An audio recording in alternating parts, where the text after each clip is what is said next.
पर द्रव्यापहरण त्यागो अस्तेयम। दूसरों की चीजों में दखल न करने का नाम ही अस्तेय है। अस्तेय शब्द का अर्थ है चोरी न करना। चोरी 4 प्रकार के होते हैं। पहला, प्रत्यक्ष भौतिक चोरी।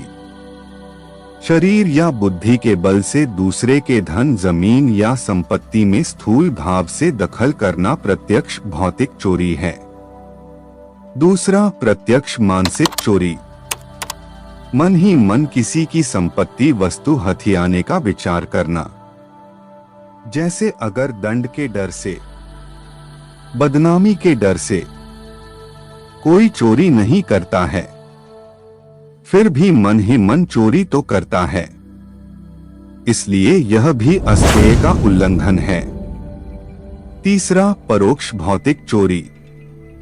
किसी को उचित रीति से जो प्राप्त होना चाहिए उससे दूसरों को वंचित करना भी चोरी है। जैसे व्यक्ति बिना टिकट रेल में यात्रा करता है तो उसने प्रशासन को उचित रीति से प्राप्त होने वाले धन से वंचित कर दिया, इसलिए बिना टिकट रेल यात्रा तीसरे प्रकार की चोरी है। आयकर नहीं देने के बदले सरकारी कर्मचारियों को घूस देना। यहाँ घूस देने के कारण प्रशासन उचित रीति से प्राप्त होने वाले कर से वंचित रह गया, इसलिए यह तीसरे प्रकार की चोरी है। दुकानदार द्वारा ग्राहकों को मिलावट का सामान बेचना। यहाँ दुकानदार ने ग्राहकों को उचित रीति से प्राप्त होने वाले सामान से वंचित कर दिया, इसलिए यह तीसरे प्रकार की चोरी है। किसी को ठगना। चौथा, परोक्ष मानसिक चोरी।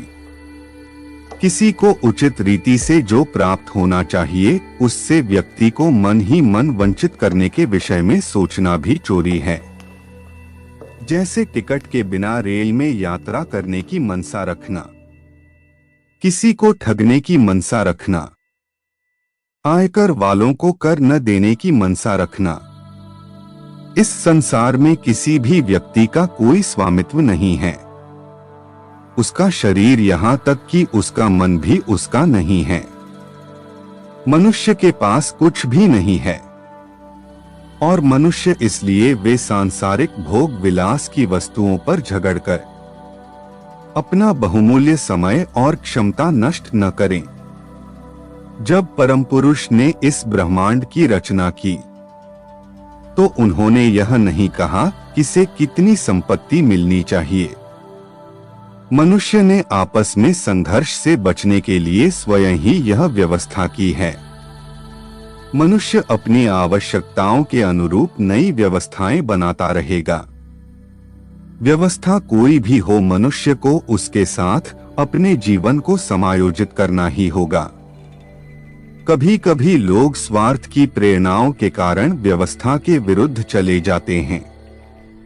इस रीति के प्रभाव में वह अधिक से अधिक पाना चाहते हैं, यद्यपि उनकी आवश्यकता नहीं है, फिर भी वह इसे प्राप्त करने के लिए चोरी करते हैं, यहाँ तक कि डकैती भी करते हैं और धीरे धीरे अधिक से अधिक असभ्य बनते जाते हैं। स्वाभाविक रूप से वे पतित होते जाएंगे।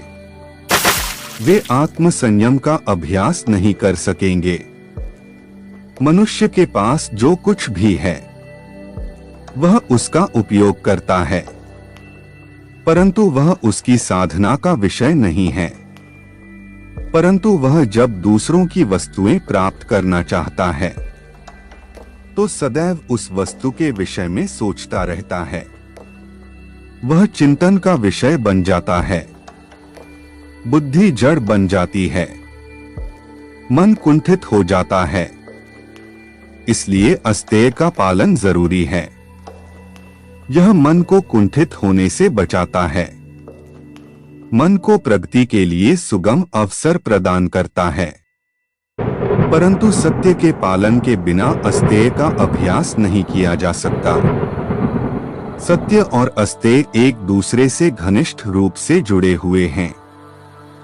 जैसे पुलिस किसी चोर को गिरफ्तार कर लेती है फिर उससे पूछती है कि क्या तुमने चोरी की। यदि वह सत्यवादी है तो वह अपना अपराध स्वीकार कर लेगा, जिससे उसे बहुत परेशानी होगी। चोर सदैव कायर होते हैं। सत्य का प्रभाव इसके ठीक विपरीत है। सत्य ओज प्रदान करता है। सत्य के पालन से मानसिक शक्ति में वृद्धि होती है। मानसिक शक्ति से मानसिक तेज प्राप्त होता है और इस तेज से तंत्रिका कोशिकाओं को विशेष शक्ति मिलती है। उसे ही ओज कहा जाता है। जो ओज प्राप्त कर लेता है वह कभी मिथ्यावादी नहीं हो सकता। कई लोग दूसरों की वस्तु देखकर उनमें चोरी करने की इच्छा उत्पन्न होती है। ऐसी स्थिति में मन चोरी कर लेता है। यहाँ मानसिक स्तर पर वह सत्य आश्रयी नहीं है। अंदर से एक व्यक्ति होगा और बाहर से दूसरा। ऐसी स्थिति में उसका दोहरा व्यक्तित्व होगा। बाहर से वह साधु दिखाई देगा, लेकिन अंदर से वह चोर होगा। इस द्वंद के परिणाम स्वरूप मानसिक तरंगों में अधिक वक्रता आती है। मानसिक शक्ति धीरे धीरे कम होती जाएगी। वह ना तो मनुष्य रहेगा और ना ही पशु। एक विशेष प्रकार का मानसिक रूप से कमजोर और भयभीत व्यक्ति जिसे हम अपराधी पाएंगे।